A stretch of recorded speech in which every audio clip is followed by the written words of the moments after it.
തിരുവനന്തപുരം കോർപ്പറേഷനിലെ ശാസ്തമംഗലം വാർഡിലെ BJP. സ്ഥാനാർത്ഥിയായ retired IPS ഉദ്യോഗസ്ഥ കൂടിയായ ആർ. ശ്രീലേഖ തിരഞ്ഞെടുപ്പ് പ്രചരണത്തിൽ IPS എന്ന പദവി ദുരുപയോഗം ചെയ്തുകൊണ്ട് പ്രചരണം നടത്തുന്നതായുള്ള പരാതികളും പരിഭവങ്ങളും മുൻപേ ഉയർന്നു വന്നതാണ്.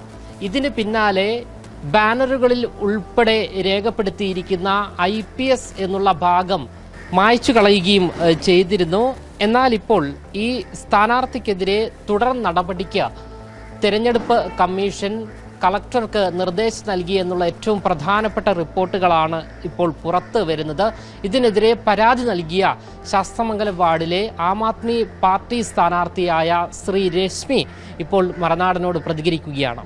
IPS വെക്കാൻ പാടില്ല എന്നുള്ളത് ഞാൻ ഗൂഗിൾ സെർച്ച് ചെയ്ത് നോക്കിയപ്പോഴത്തേക്കും ഞാൻ മനസ്സിലാക്കിയൊരു ഇതാണ്. അങ്ങനെയാണ് നമ്മൾ കൊണ്ടൊന്ന് പരാതി കൊടുക്കുന്നത്. വ്യാപകമായി എല്ലായിടത്തും IPS എന്ന് പറയുന്നത് അതായത് ജോലി ചെയ്യുന്ന സമയത്താണ് IPSന് വാലിഡിറ്റി എന്ന് വെക്കാൻ പറ്റുന്നത്. അത് കഴിയുമ്പോൾ റിട്ടയർഡ് IPS ആണ്.